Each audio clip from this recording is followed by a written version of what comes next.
Good evening, ladies and gentlemen, and I welcome all of you back to the 80s.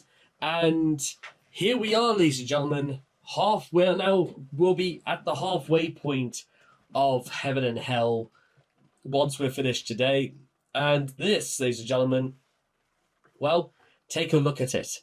It's the eponymous Heaven and Hell. This is apparently the song that Ronnie James Dio himself admitted to saying was the one he was the most proud of singing during his time with Black Sabbath. Which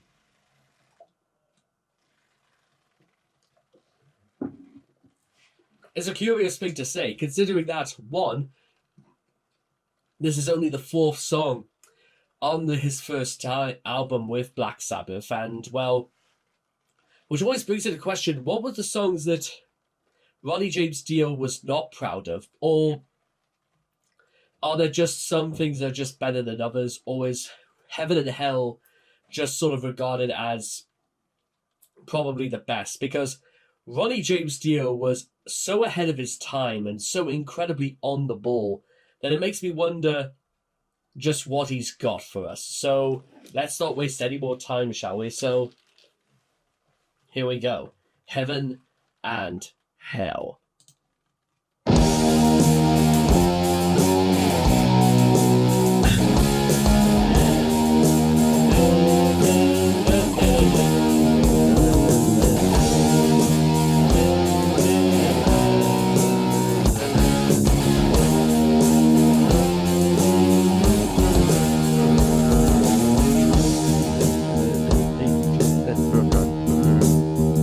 I like this part, just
I could see what he meant, ladies and gentlemen, because I wish there was like a again.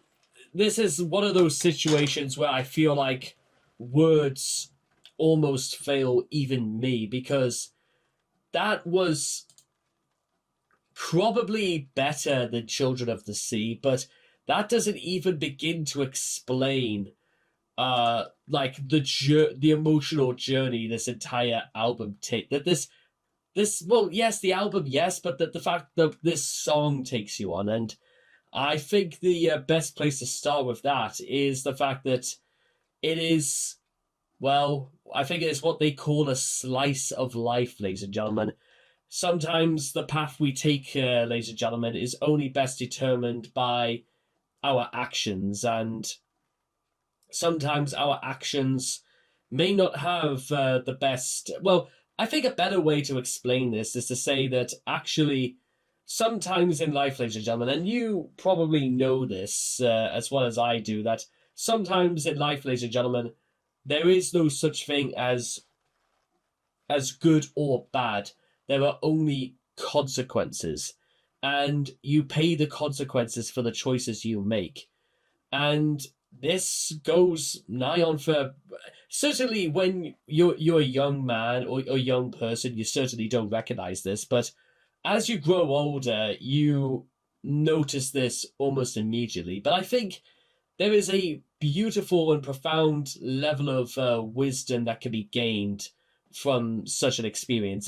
It's the moment where you strive to become far more articulate in your daily routine and in your life because you know, as well as anybody else, ladies and gentlemen, that life is hard and sometimes life doesn't make sense and there's no rhyme or reason whatsoever for why things are as hard or as difficult as they appear to be.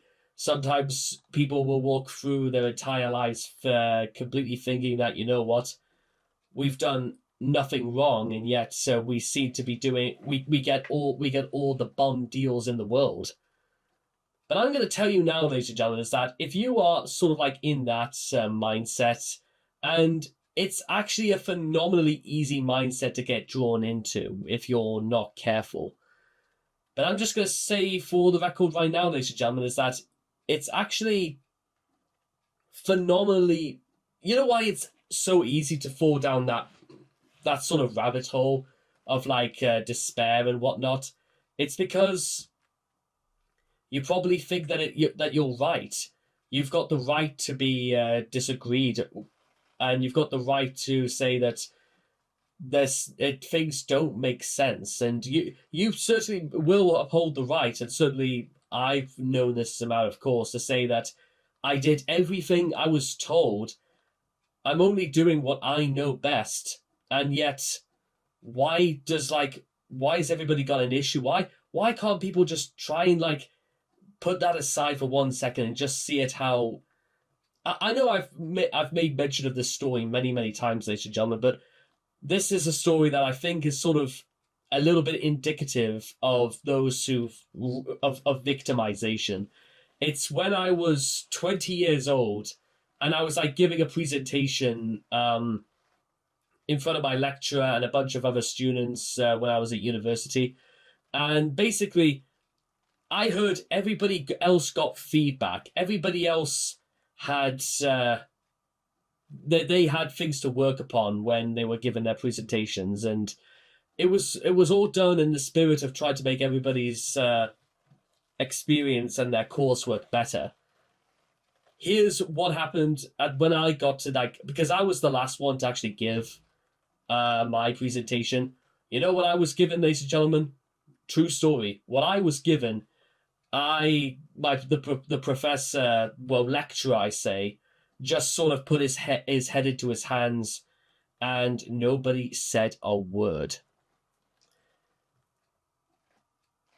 True story, ladies and gentlemen, and it's that sort of level of rudeness that has never really left me, because almost before I start thinking about ways in which I could play the victim, I always have to remind myself, ladies and gentlemen, that sometimes in life people are just jerks, and some people are just dicks, and some people literally should not be in certain positions in life, ladies and gentlemen, if they have that sort of an arrogance about them. When I bring up heaven and hell, I always get the distinct impression that um, when you take a look at life in a little bit in this perspective, like if we were to go through, let's say, the Rush approach, and that the world is merely a stage and we are merely players, then we go into the idea that perhaps let's say everybody is the main character of their own story. Then what is it the main character has learned? What is it the main character knows? What do we know about life, ladies and gentlemen? Does it mean that our life makes any more sense? Does it broaden, or does it strengthen ourselves, ladies and gentlemen, knowing that we know right from wrong? Does it make us better if we're rich? Does our life, ladies and gentlemen, gradually get better with the knowledge that we understand, we know, but we might not understand? And I feel like, more importantly, and it's a part of life. Well, certainly during your early years, you're sort of taught to know the difference between knowing and understanding. But I think later in life, ladies and gentlemen, you begin to when your mind gets broadened and you become conscious of world events, you become conscious of the news and things outside of your own peripherum, peripheral, outside of your field of vision. When you become conscious of the world around you, you're sort of left thinking one of two things. Is the first is, does it really matter? And why should we care? Or does it or even is it inevitable that we know about the world as much as we do? I don't believe, ladies and gentlemen, there's anything wrong with inherently knowing more about the world and knowing what goes on. And sometimes there are things that happen all over the world going on at this very moment that we don't know the reasons for, we don't know the cause for. Like, will any of us really know 100% what the rationale for like war or attacks or do we know anything about why these things take place? Or for that matter, we sit here and we listen to all this and we hear what goes on, and well, if there's nothing we can do about it, then why does it matter if we're upset about it or not?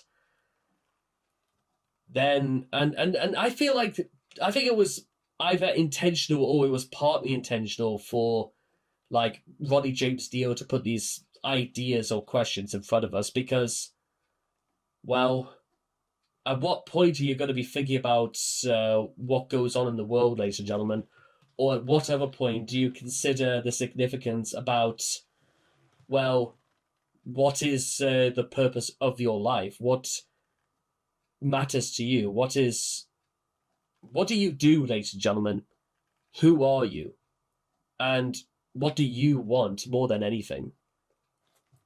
It draws upon these sorts of ideas, and it draws even more influence from the ideas that, you know what, it's heaven and hell. It means that, you know what, it could be for the best. The best things in the world may come from the wrong places, or sometimes the wrong things that we want, the things we don't want, come from the best of places. Is it one and the same? Are any two alike? And I like that, ladies and gentlemen. I do like quite a lot of philosophy in my music. I just like that perspective, the sort of things that you really wouldn't hear anyplace else, and I'm certain there's far more to it than that. And I kind of also wanted to just straight up listen to more of this sort of thing more and more, which is just trying to go into life with a bit more of an open mind. Even more so, I would say. So with all that being said and done, I can see why why Ronnie James Dio was so proud of this song, and it's certainly one of the best Black Sabbath songs, period. And I hope all of you guys enjoyed this too, and hopefully shared this sentiment or idea. And I cannot wait to see all of you guys again in the next video. So take care, and bye-bye for now.